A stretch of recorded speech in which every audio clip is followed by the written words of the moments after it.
I want to step back a little bit because we're starting to hear between after Cain and Abel. And when they were created on earth, they were in the perfect place, the Garden of Eden. And because of sin, they had to withdraw from the garden and out of God's presence that they were used to walking with him. And I notice it's kind of interesting that when Eve and Adam had sinned, verse 3:16, it points out that Eve then, she was going to have her childbearing pains and such, but your desires shall be contrary to your husband's. And so now for the first time, they're not united in their marriage, that because Eve was created to be a helper, and now she's actually, her desire is to be contrary. And then we see the same thing that's brought up again with Cain's attitude, which is, let me step on verse 4. Verse 6, the Lord said to Cain, why are you angry and why has your face fallen? If you do well, will you not be accepted? And if you do not do well, sin is crouching at the door. Its desire, the desire of sin, is contrary to you, but you must rule over it. So Cain was having the same inner battle. That's why he ends up killing his brother Abel for whatever reason. But he had within him the desire of sin, and we all do. And the ability to overcome, right, and rule over it, to right, basically have self-control over his situation, his feelings that he was having that were raging up against his brother. Right, and we're all in the same boat. We have to choose, and we were talking about Rahab earlier. She chose the covenant and righteousness, and because you choose, you obey the commands, and you're part of that covenant. And you can also mentally make a decision not to do it. You can also desire sin, not that. Sin is anything other than God, other than God's commands. And we know it's our flesh. There's so much desire that we all personally have to overcome. And it's through our faith and through God's righteousness, we will overcome, right? So then in verse 16, after Cain kills Abel, then Cain went away from the presence of the Lord and settled in the land of Nod, east of Eden. So now Nod means wandering. Now he's sent even further away from God, out of Eden.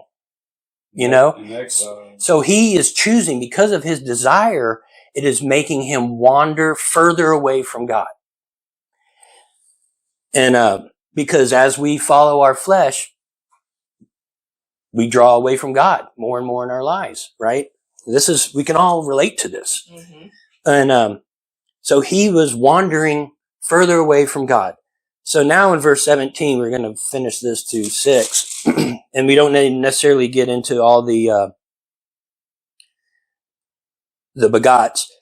But basically we're going in. Cain was with a wife. Cain started having children, and they had lots and lots and lots and lots of children. We're just naming out the firstborn. Yep. So they had lots of children. I mean, it's just amazing to think that God created Adam and Eve out of nothing, and then he created Adam and Eve with the ability to reproduce. They were created with being able to reproduce. And we know that was probably the very first commandment, be fruitful and multiply. He gave them the ability to do that. So here we are, Cain is multiplying, and I just want to point this out, is that we're going through Cain's lineage, and then his children, and then one of them sins, Lamech, and I have killed a man for wounding me, a young man for striking me, and if Cain's revenge is 7-fold, then Lamech's is 77-fold. Every generation of Cain is now getting worse. And their sin, if Cain did that killed his brother, but by the time it's 8 or 10 generations later, that sin is being magnified to a 7-fold. They're on this continued desire away from God's righteousness. So then in verse 25, Adam and had his wife again and bore a son, probably still born multiple children, but they've had another son, and that's Seth. So then we're going to be going into all of the descendants of Adam and Eve through Seth. After Noah, then it'll be Shem, and through Shem we'll get Abraham, Isaac, and Jacob, right? So what he's doing here in Genesis, he's contrasting the two It's like bloodlines. the two sides of the family, Yeah. Cain has desired him and his generations are desiring sin compared to Seth, who's desiring to be closer to God. And through that, we're going to get him all the way to the Messiah. And then the idea that, so all these holy men that happened along his lineage, Enoch, who walked with God and was not, and for God took him, and then the whole world becomes, everything about the world becomes so corrupt. But Noah's the only man that's still walking with God.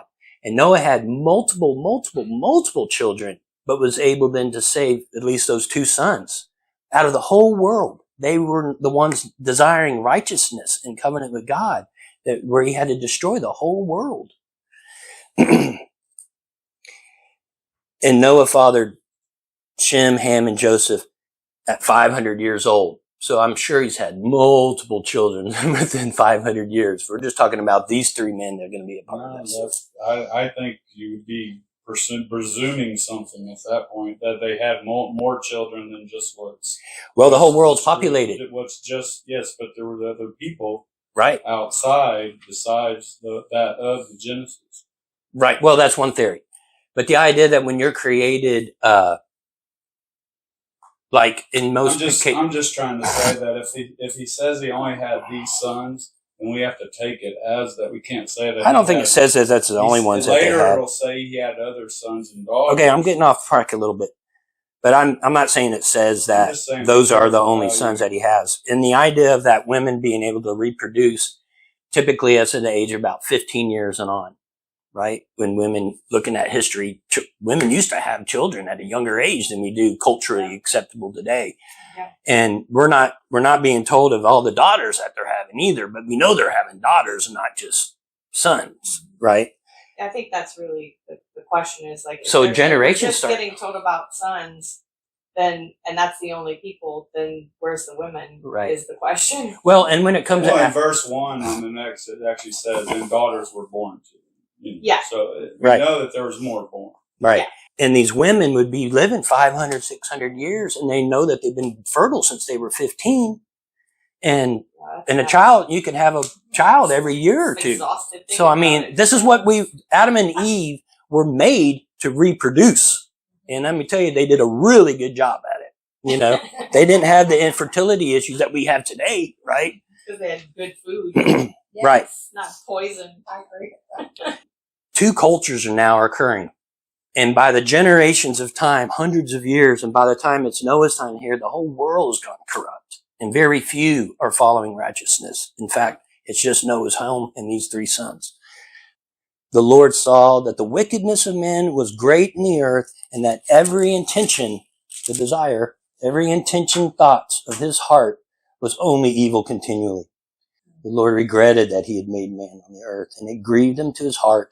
So the Lord said, I will blot out man, whom I have created in the face of the land, man and animals and creeping things and birds in heavens, for I am sorry that I have made them. But Noah, meaning rest, Noah found favor in the eyes of the Lord.